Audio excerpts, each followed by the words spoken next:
definition is on the screen, and it's there in your notes. And once again, eyes up, because I'm going to look like a fool, and I do it for a reason. What I want you to realize is that angle of elevation is the angle formed by your natural line of sight, which is a horizontal line, and whatever I'm looking up at.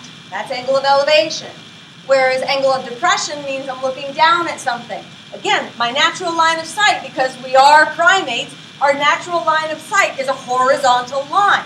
I'm looking down at something, so that's my angle of depression. Notice, this horizontal line is always there. Notice in your notes, the definition of angle of elevation and the definition of angle of depression. Have that phrase, horizontal line of sight, in it. So if you have to underline it, highlight it, circle it, put purple stars around it, whatever you got to do so that you remember that whether you're dealing with a angle of elevation or angle of depression, there's a horizontal segment involved in that angle. Angle of elevation, most students don't have any real difficulty labeling that correctly. Bless you. Unfortunately, for some reason, students want to put an angle of depression in the wrong place. So we start off very simply looking at angles of elevation and depression and making sure that we can identify them correctly. So in problem 1, it's asking us in part A, what kind of angle is angle 1? Describe the angle. And when I ask you to describe the angle, I'm not just asking you, is it angle of elevation or is it angle of depression? I'm asking you also from what to what. Okay, so here's angle 1. First things first, angle of elevation or angle of depression? Depression, somebody's looking down at something. So, you okay with my abbreviation? Angle of depression? All right. Okay, it's an angle of depression from what to what? From the plane to the controller, yes.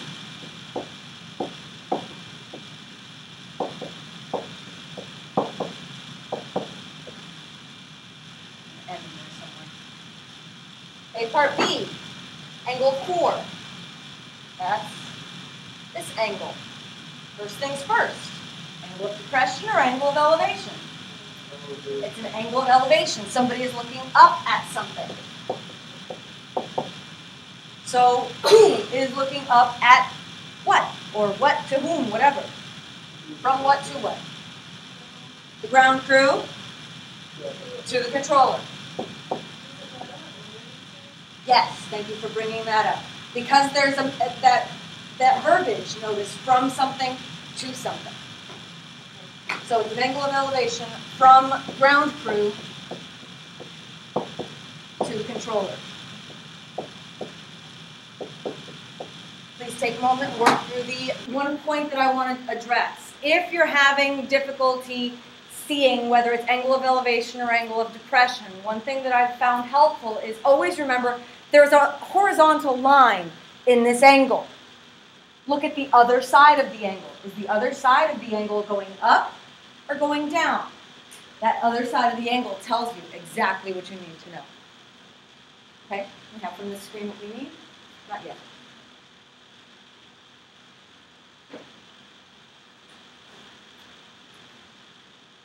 So, instead of asking someone about the 625, because I'm sure someone who got 631 can explain what they forgot to do. Hope. Alright, can I go for more? No, just tell me. Just tell me.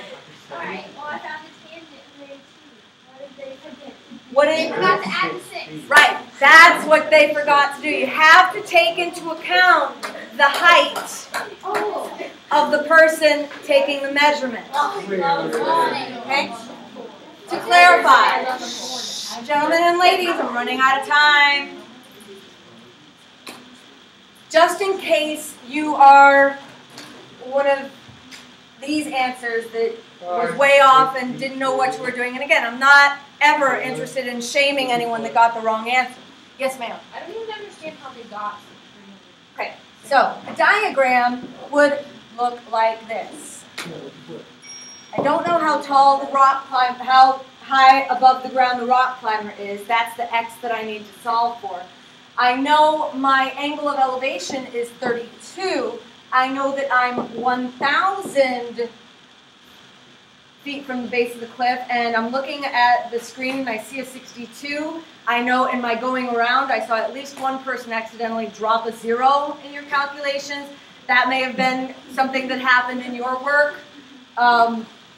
Okay, so from here you would do tangent of 32 equals x over 1,000, which means in your calculator, you're taking 1,000 times the tangent of 32.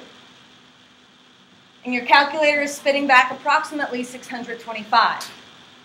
What you need to take into consideration is that this angle of elevation was from a person standing 6 feet tall. That's why you have to add the 6 on to the value of x in order to find out how high that rock climber is.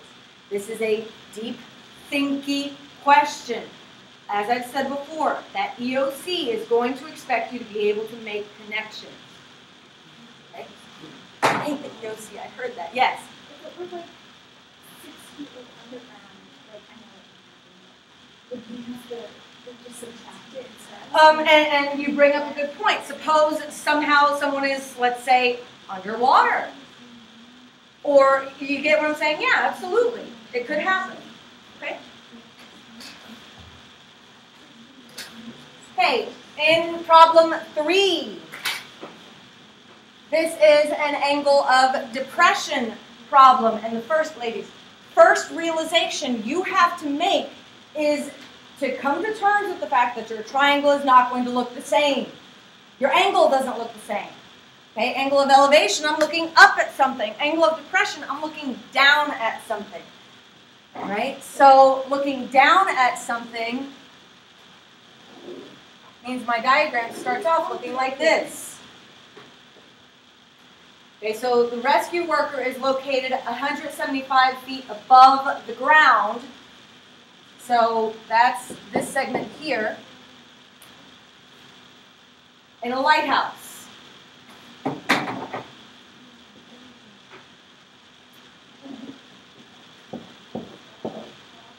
Lighthouse. He spots a ship on the water at an angle of depression of 62 degrees. There's my 62.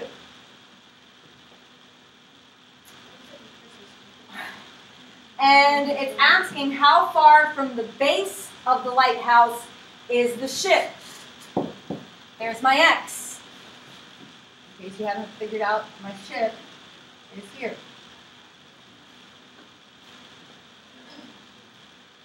Okay, so you're solving for X. What trig ratio am I using?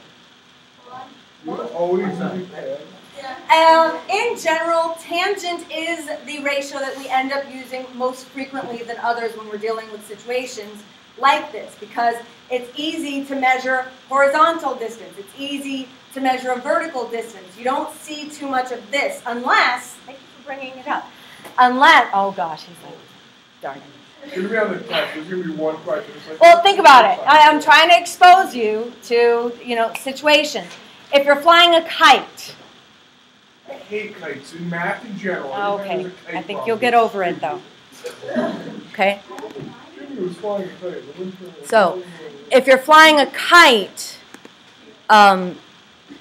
Taylor, what I'd hope that you'd realize is that string would be the hypotenuse, which means you could be dealing with a sine or a cosine problem. Okay? Okay.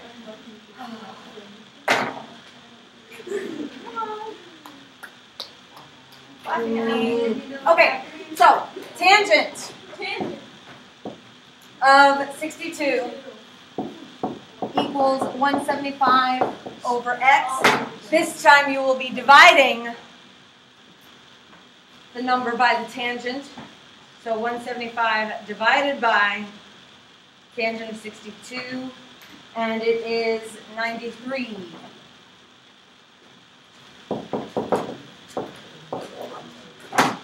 These all approximations.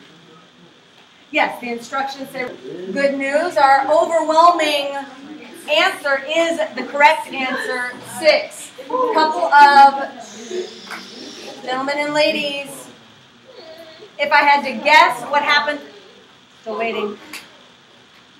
If I had to guess about what happened with the 7s, I would say just incorrect rounding. The 1 and the 2 are just rounding errors of each other. The difference between taking the 3 and dividing it by the tangent of 26, as opposed to taking the 3 and multiplying it by the tangent of 26. The correct thing to do was divide. Okay, when you set it up, the 3 was opposite, and that horizontal distance, your x, was in the denominator. Okay, the assignment